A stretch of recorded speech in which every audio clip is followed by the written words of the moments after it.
ഓ ഏമാനായിരുന്നോ? സ്ഥലമുണ്ട്. K M Mani അഴിമതിക്കാരനാണോ എന്ന ചോദ്യത്തിന് CPM-ന്റെ നേരിട്ടുള്ള ഉത്തരം എന്താണ്? ഇടതുപക്ഷത്തിന്റെ ഈ സർക്കാരിന്റെ നേരിട്ടുള്ള ഉത്തരം എന്താണ്? രണ്ട് മലയാള മാധ്യമങ്ങൾ, ദൃശ്യമാധ്യമങ്ങൾ, ഒന്ന് മലയാള മനോരമ, മറ്റൊന്ന് മാതൃഭൂമി. വേറെ ഒരു ചാനൽ പോലും ബഹുമാനപ്പെട്ട മിസ്റ്റർ തണ്ണിക്കുട്ടി അബ്രഹാം, താങ്കൾ കേട്ടത്, മനോരമ കേട്ടത്, മാതൃഭൂമി കേട്ടത് അവർ ആരും കേട്ടില്ല. രണ്ട് ചാനലുകളുടെ റിപ്പോർട്ടർമാർക്ക് അല്ലെങ്കിൽ രണ്ട് ചാനലുകൾ നിക്ഷിപ്ത താല്പര്യത്തോടുകൂടി പുറത്തേക്ക് വിട്ട വാർത്തയാണ്. ടൈംസ് ഓഫ് ഇന്ത്യ എന്താണ് റിപ്പോർട്ട് ചെയ്തത്? എനിക്ക് വായിക്കാറില്ലല്ലോ. ഞാൻ കണ്ടില്ല, ഞാൻ കണ്ടിരുന്നില്ല. അപ്പോൾ മനോരമയും മാതൃഭൂമിയും മാത്രമാണ് ഇങ്ങനെ റിപ്പോർട്ട് ചെയ്തെന്നുള്ള തെറ്റിദ്ധാരണ മാറി കിട്ടും. ദശാബ്ദങ്ങളായി സുപ്രീം കോടതി റിപ്പോർട്ടിംഗ് നടത്തുന്ന മുതിർന്ന മാധ്യമ പ്രവർത്തകൻ ടൈംസ് ഓഫ് ഇന്ത്യയിൽ എന്താണ് റിപ്പോർട്ട് ചെയ്തതെന്നും കൂടി ശ്രീ റഹീം വായിച്ചാൽ മാറാവുന്ന തെറ്റിദ്ധാരണയേ ഉള്ളൂ. ഇത് കൗതുക ലേശം കൂടുതലാണ്. എല്ലാവരുടെയും പ്രശ്നം ഇതാണ്. ഇടത് സർക്കാരിന് കെ എം മാണി അഴിമതിക്കാരനാണോ എന്ന ചോദ്യത്തിന് നേരിട്ടുള്ള ഉത്തരം എന്താണ്? K M Mani അഴിമതിക്കാരനാണോ?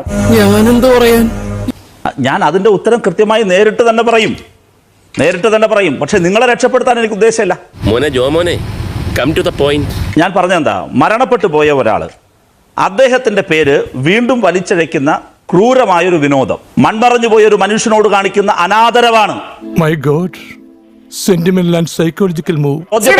ആരാണ് ഈ ധനമന്ത്രിയുടെ പേര് സുപ്രീം കോടതിയിലേക്ക് വലിച്ചെഴിച്ചത്? അതാണോ അനാദരവായത്? അഥവാ മുൻ ധനമന്ത്രി ശ്രീ കെ എം മാണിയെ ഈ ചർച്ചയിലേക്ക് കൊണ്ടുവന്ന ആരാണ്?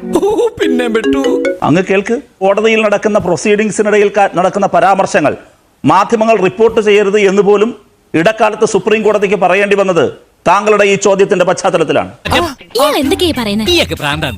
താങ്കൾ ചോദിച്ചു കെ എം മാണി അഴിമതിക്കാരനാണെന്ന അഭിപ്രായം ഇടതു മുന്നണിക്കുണ്ടോ? ഉത്തരമില്ല. ഒടുവിൽ കുറ്റസമ്മതം നടത്തി അല്ലേ? കെ എം മാണി അഴിമതിക്കാരനല്ല. കാരണം എന്ന് ഉത്തരം ഇല്ല. അതെ, കെ എം മാണി അഴിമതിക്കാരനല്ല. അത് തന്നെ അല്ല. അങ്ങനെയാണെങ്കിൽ ശ്രീ റഹീം, കേരളത്തിലെ ജനങ്ങളോട് ശ്രീ കെ എം മാണി എന്ന മൺമറഞ്ഞു പോയ വ്യക്തിയോടുള്ള ആദരവ് മുൻനിർത്തി അദ്ദേഹത്തെ കോഴമാണി എന്നടക്കം വിളിച്ച ഇടതു മുന്നണിക്ക് വേണ്ടി താങ്കൾ മാപ്പ് പറയുമോ? ഇതൊരു അതർ സൈഡ് പരിപാടി. എന്താ മറ്റടുത്ത പരിപാടി? ഇവിടെ കാണേണ്ട കാര്യം, ഞങ്ങളത് നടത്തിയ സമരം UDF-നെതിരായിട്ടായിരുന്നു.